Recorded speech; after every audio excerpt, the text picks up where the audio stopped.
नमस्कार। राजस्थान की इस क्राइम घटना और क्राइम स्टोरी में आपका स्वागत है।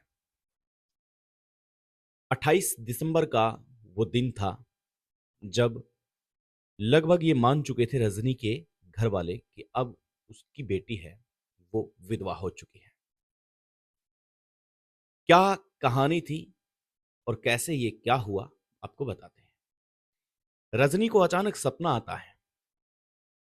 उस सपने में उसे दिखता है कि उसका जो पति है वो पति लहूलुहान पड़ा है एक पहाड़ी के पास, एक जंगल में। उसकी हालात बहुत खराब हैं और वो मदद के लिए चिल्ला रहा है, लेकिन उसे किसी भी प्रकार की मदद नहीं मिलती है।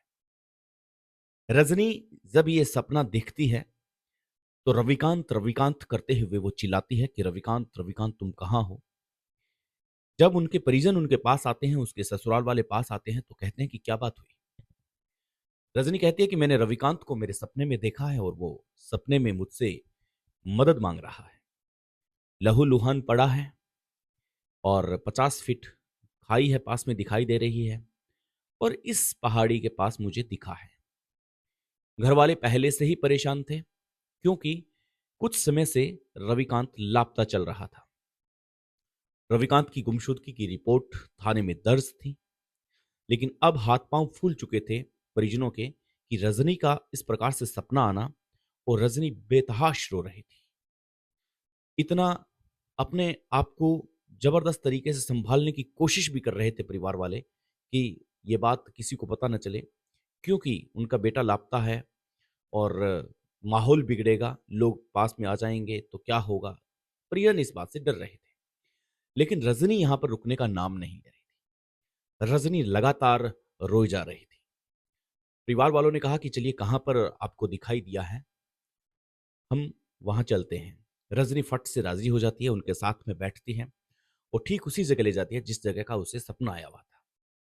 थोड़ी देर इधर उधर देखने के बाद में रजनी का सपना हकीकत में बदलने लगता है और 50 फीट गहरी में रविकांत की लाश पड़ी है, बॉडी पड़ी है। उससे खून टपक रहा है और उसकी हालात इतनी नाजुक कि पता लगाया जा सकता है कि इसको कितने बुरे तरीके से मारा है और कितना इसे पीटा गया है। जब रजनी ये देखती है तो रजनी होश खो बैठती है अपने। रजनी को संभालने की परिवार पूरी कोशिश करता है। इधर पुलिस को इतला पहले से थी, पुलिस भी वहां पर मौके पर मौजूद हो जाती है। जैसे ही पुलिस वहां आती है तो पुलिस कहती है कि इसका कैसे पता चला, हम तो काफी समय से ढूंढ रहे हैं, हमें नहीं पता चला, आपको कैसे पता चला कि यहाँ पर रविकांत की बॉडी पड़ी है। तो पता पता लगाया गया कि रविकांत की बीवी है रजनी। उस रजनी को सपना आया था और सपने के अंदर उसे अपने पति रविकांत की हालात बहुत गंभीर और खराब दिखाई दी थी। पुलिस ने कहा कि अच्छा सपना आया था, ये भी अच्छी बात है। आज 21वीं सदी में भला किसी का सपना कैसे सच हो सकता है, ये पुलिस के सामने सबसे बड़ा प्रश्न था। लेकिन पुलिस अब संदेह की नजर से रजनी को देखने लगी थी। जब रविकांत का पोस्टमार्टम करवाया गया तो उसके अंदर बहुत चोटिल के निशान थे। उसे चोटिल किया गया था, बहुत बुरे तरीके से उसे मारा गया था, पीटा गया था। इसके बाद में उसे इस किनारे पर फेंक दिया गया था। पोस्टमार्टम की रिपोर्ट आने के बाद में पुलिस सख्ताई से पूछताछ करती है कि सपना किसे आया था। सपना रजनी को आया था। तो अब रजनी को पुलिस पूछताछ के लिए अपने साथ पुलिस स्टेशन ले जाती है।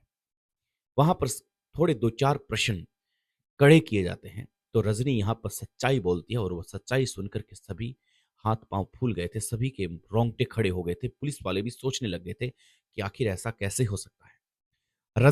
रजनी ने बताया कि मेरे पति हैदराबाद में काम करते हैं।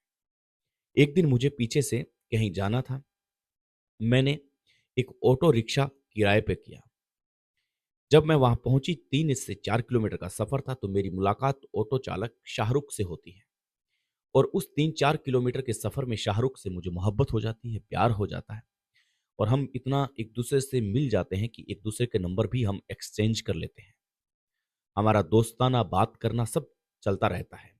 लेकिन एक वक्त आता है कि उस वक्त के अंदर कुछ पाबंदी लगती जाती है, क्योंकि हैदराबाद से मेरा पति वापिस आ चुका था और इसके बाद में पूरे रास्ते ब्लॉक हो चुके थे कि शाहरुख से कैसे मिले। इसलिए शाहरुख ने और मैंने योजना बनाई कि हम रविकांत को अपने रास्ते से हटा देते हैं, क्योंकि अगर ये यहीं रहेगा तो हम मिल नहीं पाएंगे और इसलिए इसे हटाना जरूरी है। शाहरुख ने कहा कि ठीक है, मैं इसको अपने रास्ते से हटा देता हूं, मैं बाइक लेकर के शाम को आऊंगा और तुम मुझे इसके साथ भेज देना। जैसे ही शाहरुख रविकांत के घर बाइक लेके आता है तो रविकांत की बीवी रजनी रविकांत को कहती है कि आज तुम बाजार जाके आओ, ये सामान लेके आओ और कुछ शाहरुख के साथ आप घूम के भी आ जाओ।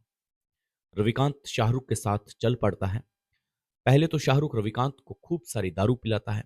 इसके बाद में इस पहाड़ी के पास ले जाकर के उस पे चाकू से वार करता है, उसे मारता है, उसे पीटता है और इसके बाद में उसको वहां पर डाल दिया जाता है।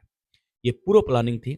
लेकिन इधर जैसे ही वो रात को नहीं लौटा, तब रजनी भी परेशान होने लगी, घर वाले परेशान होने लगे कि आखिर रविकांत गया कहाँ है। फिर वो सपने की कहानी बना करके लोगों के सामने ये इस प्रकार से लाई कि सपने में मेरा पति मुझे इस प्रकार से दिखा है।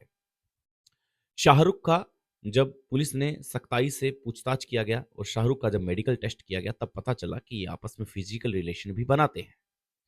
इस बात को दोनों ही स्वीकार कर चुके थे। अब दोनों ही पुलिस की हिरासत में है। ये धौलपुर की सच्ची घटना डरा देती है कि आज के युग में इस प्रकार की घटनाएं भी हो सकती हैं। सावचेत रहें, सतर्क रहें, क्योंकि क्राइम कभी भी कहीं भी हो सकता है। नमस्कार।